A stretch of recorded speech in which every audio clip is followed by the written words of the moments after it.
In December 2005, a young woman sat down to document the strange events that had surrounded her grandfather's death 2 months earlier.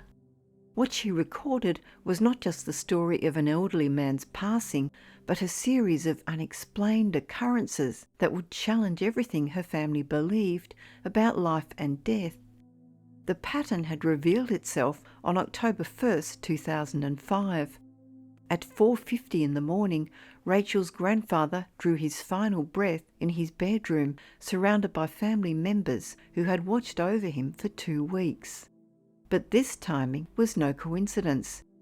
Exactly 1 year earlier, on October 1st, 2004, at 3:20 a.m, Rachel's beloved aunt had died from colon cancer at age 39. The proximity of these deaths, separated by just 1 year and 90 minutes, would later take on new significance as the family reflected on the paranormal occurrences of those final 2 weeks. To understand the full weight of what happened in September and October of 2005, one must first understand the complicated history of Rachel's grandfather. He had moved in with his daughter, Rachel's mother, over 5 years earlier when she was still in high school. His health had been failing even then, and the family had prepared themselves for his imminent death. But death didn't come.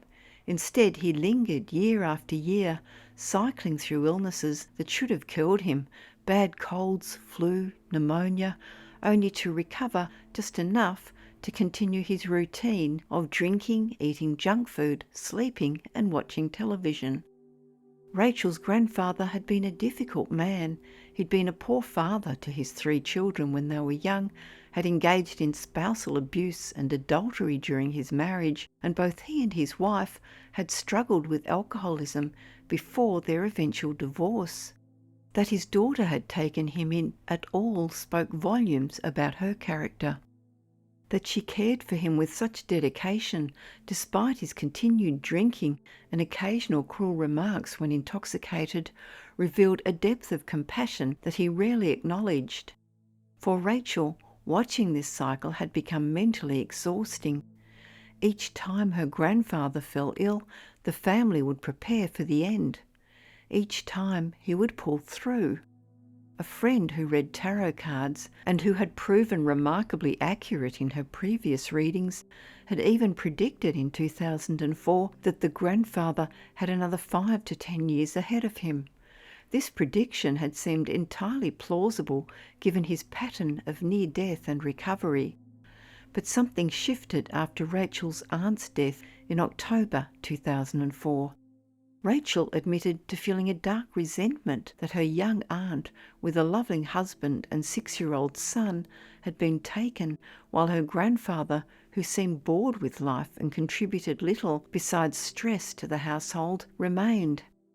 Her grandfather himself seemed changed by the loss, though the changes came so gradually that Rachel, deep in denial about any real shift, failed to notice them at first. By summer 2005, the signs had become clearer. Her grandfather's appetite diminished. He stopped eating his beloved junk food, then gradually lost interest in all food except bratwurst, and only when Rachel's boyfriend cooked it, as the old man had taken a liking to him. Even his drinking, that most stubborn of habits, began to taper off. The tarot reading friend visited again that summer and asked to be reminded of the grandfather's age. When told he had just turned 85, she'd revealed that her perception of his future had changed dramatically. She explained that in her studies she had learned that each person is born with a certain number of houses of Jupiter, essentially streaks of good luck. The grandfather's last one would come that year, and after it ran out, she could see nothing more. "That indicates to me that he's on his way out," she said. Still, Rachel remained sceptical. Years of false alarms had hardened her against believing any prediction of her grandfather's death. But in late September 2005, while Rachel's mother and stepfather were out of town, the undeniable shift began. Rachel's boyfriend prepared her grandfather's favourite bratwurst. For the first time ever, The old man didn't eat a single bite. He never ate or drank anything again. He had made his decision. The family called in a practical nurse, sent by Rachel's other aunt to help during what they now recognised as the grandfather's final days. The first week of his active dying proved harrowing. The grandfather's bedroom sat right next to Rachel's, and every few hours throughout the night he would wake from his dozing and cry out in fear or confusion. The screams and moans, followed by the family's attempts to calm him, meant that no one in the house slept that week. But between these episodes of distress, something else began happening. When Rachel's stepfather was at work and her mother and the nurse had gone downstairs for brief respites, she would hear movement in her grandfather's room. Footsteps, the creak of someone sitting on his bed. Then her grandfather would speak, not in frightened cries, but in conversation with people who weren't there, or at least people who weren't visible. He would ask these invisible visitors about his wallet and luggage. Once he mentioned train tickets. Through his open door, Rachel observed him making rapid, precise movements with his fingers in the air as if taking notes. Movements that his arthritis should have made impossible. When asked about this, her mother suggested he might be cramming for the final exam. 3 significant episodes marked this first week.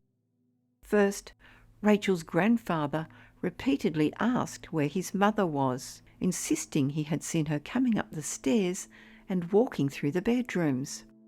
Second, he asked if Grandma, his ex-wife who had died in 1995, was coming to visit. Third, and perhaps most remarkably, he looked at the nurse one afternoon and asked, "Hey, are those 2 guys here to take me to heaven?" He pointed to the back corner of the room as he said this, though no one else could see anything there. This last vision struck the family as particularly significant. Rachel's grandfather had been a hardcore atheist his entire life, never believing in any existence beyond death.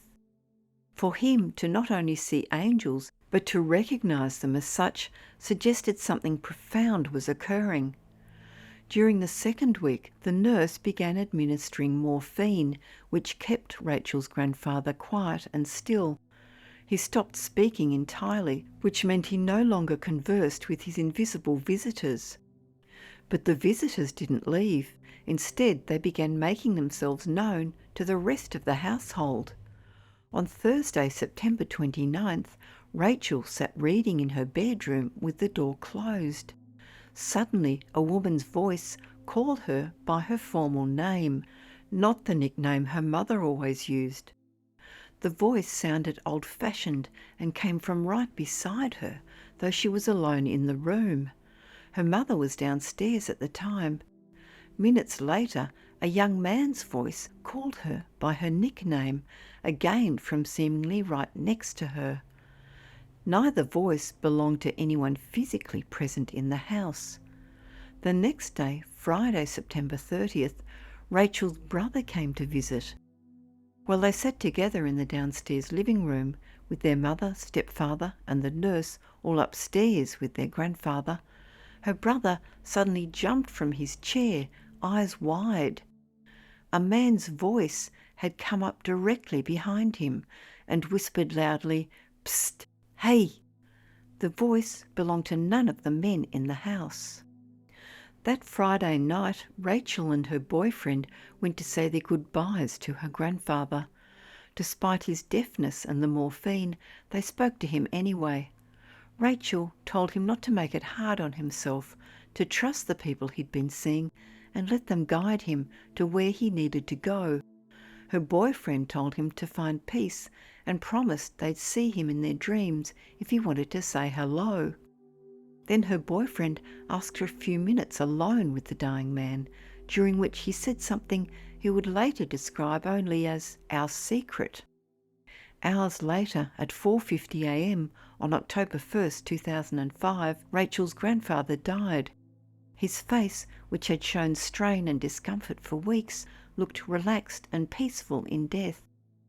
The house, which had buzzed with unexplained voices and movements for 2 weeks, fell completely quiet. No paranormal activity occurred after his passing. Just 1 day later, Rachel's grandfather appeared to her brother in a dream, confirming that he had indeed gotten there. The choice to appear to her brother made sense in retrospect. He had been more forgiving of the grandfather's faults than Rachel, and had handled his death better than her boyfriend, who was deeply saddened by the loss. Rachel's grandfather, who had lived a difficult life and caused pain to many, was nonetheless guided gently into whatever comes next by those who had gone before. His daughter's compassion in caring for him, despite their troubled history, had perhaps earned him this gentle passage. Rachel concluded her account with a reflection on how the experience had changed her perspective. The resentment she had harboured during those long years of caregiving no longer seemed important in light of what she had witnessed. The voices of the deceased, coming to guide one of their own home, had shown the family that death was not an ending but a transition. And somewhere in whatever realm the grandfather now inhabited, he finally knew peace.